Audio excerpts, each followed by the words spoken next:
A single fighter jet can cost more than most office buildings. An F/A-18 Super Hornet costs around $70 million, an E-2D Hawkeye costs over $80 million, and the Navy's carrier-based stealth fighter, the F-35C, costs well over $90 million per aircraft.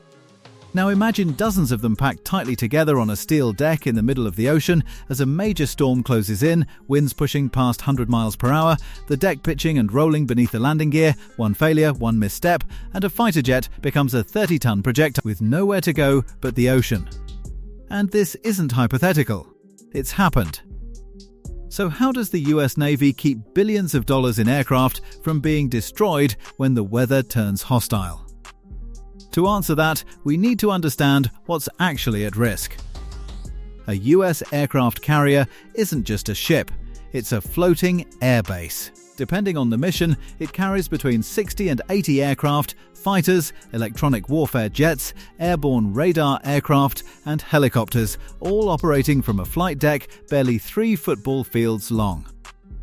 Below that deck is the hangar bay, a massive enclosed steel space designed to protect aircraft from fire, combat damage, and severe weather. But here's the problem. During normal operations, most aircraft stay topside, fully exposed, and ready to launch at a moment's notice. So when storms approach, the Navy doesn't get a clean slate. They have to secure everything exactly as it is. And that's where preparation becomes critical. Every carrier-based aircraft is built with reinforced tie-down points designed to handle extreme loads. And the Navy doesn't use ropes. They use heavy steel chains locked into deck fittings welded directly into the ship's structure. On a calm day, an aircraft might be secured with 4 to 6 chains.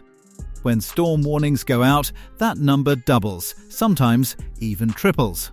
Chains are tensioned in opposing directions, forward and aft, left and right, creating a cross pattern that prevents movement no matter how the deck shifts.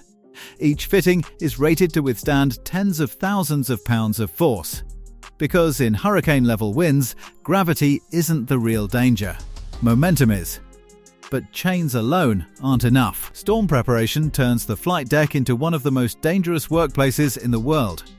Winds are already gusting, the deck is slick with seawater, and the ship is constantly moving underfoot. The crew moves with practiced precision. Blue shirts handle tie-downs. Yellow shirts direct aircraft movement. Brown shirts own the jets. White shirts watch everything for safety violations. Every wing gets folded. Every canopy gets locked. Every chain is tensioned, checked, and checked again. Because one mistake doesn't just damage a jet, it could kill someone.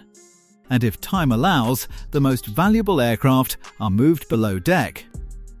Massive aircraft elevators, each capable of lifting fighter jets weighing over 70,000 pounds, lower aircraft into the hangar bay. Down there, they're protected by steel walls, compartmentalist fire zones, and heavy sliding doors. It's safer, but space is limited. Not every aircraft fits. So hard decisions are made. Stealth fighters first, high-value command and control aircraft next. Everything else stays topside, fully exposed, riding out the storm. And that's when the carrier itself becomes the next line of defense. Aircraft carriers don't sit still during storms, they maneuver. The ship turns into the wind, maintaining forward speed to reduce stress on the deck and keep waves striking the bow instead of the side. Taking waves broadside is dangerous, so the bridge becomes the nerve center. The captain, the air boss, and weather specialists track wind speed, wave height, pressure changes, and storm movement in real time, often using satellite data and hurricane reconnaissance flights. Every course correction affects the aircraft on deck, which means communication has to be immediate because storms aren't the only threat carriers face. Modern carriers often operate in bad weather while dealing with combat conditions at the same time. Aircraft are secured for storms, then chains come off for evasive maneuvers, then everything is secured again. That overlap is where accidents happen. It's not just weather, it's weather, ship movement, aircraft handling, and combat readiness all colliding at once. And when things go wrong, the consequences are immediate and expensive. But even when the storm passes, the danger isn't over.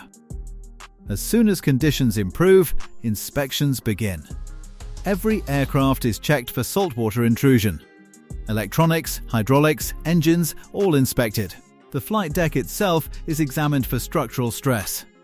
Tie-down fittings are load-tested. Catapults and arresting gear are verified. No aircraft launches until every system is cleared. Because aircraft carriers don't just need to survive storms, they need to keep operating through them. And that's what makes them different. Carriers don't win by avoiding bad weather. They win by operating through it. Decades of engineering, relentless training, crews executing procedures perfectly when the margin for error is zero. That's why US aircraft carriers have endured countless hurricanes without losing a single ship to weather. And in the next video, we're taking this one step further, breaking down what happens when aircraft don't survive and why recovering a fighter jet from the ocean is one of the most complex operations in aviation. If you don't want to miss that, make sure to subscribe.